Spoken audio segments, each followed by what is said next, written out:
Et je pense que les Françaises, on n'a pas forcément des bons souvenirs avec des quarts de finale.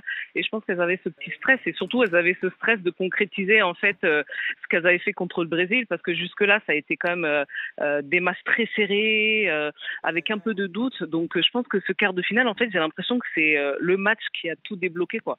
Et là, ce que je vois, en tout cas, depuis le quart de finale, c'est beaucoup de détermination. Et comme vous l'avez dit, beaucoup de sourires, beaucoup de relâchement. Et je vois vraiment qu'elle s'éclate, là. Ça, c'est clair. Nico. Siraba, moi j'ai une... Sophie, vas-y. Ouais, j'ai une petite question. On parlait tout à l'heure de cette équipe qui avait mal commencé la compétition, comme certaines équipes de France d'ailleurs. Hein, ça nous fait penser aux garçons du volley aussi.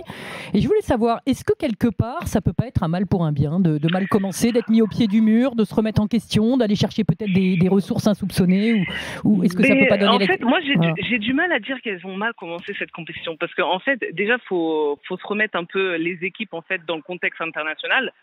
Aujourd'hui, dans le dernier carré, il y avait 3 équipes de la poule de la France. Donc, ça montre le niveau de cette poule, et surtout qu'elles ont rencontré des équipes hyper bonnes.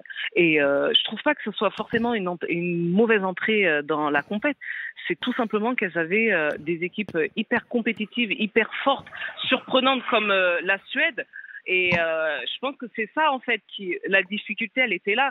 Et moi, là où vraiment je tire le chapeau, où je trouve qu'elles ont, franchement, elles ont vraiment pas paniqué, c'est que malgré un match nul, une défaite, et elles sont pas découragées, elles ont tenu bon.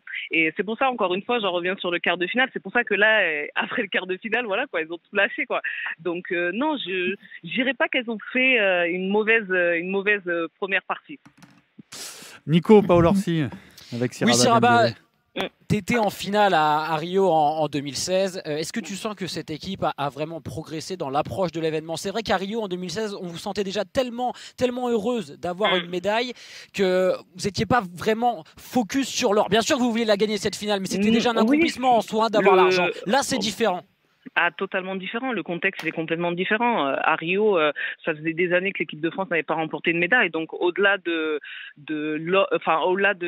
cette finale olympique, pour nous, c'était une médaille assurée, et ce qui n'était pas arrivé depuis longtemps pour ce groupe. Et là, clairement, je pense que les filles l'ont assez répété. Elles viennent clairement pour revenir avec l'or. Donc, franchement, c'est complètement différent, et elles peuvent vraiment le faire.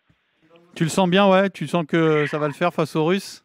Ah bah oui, là, pour le coup, là, ouais, effectivement, je le sens très bien même.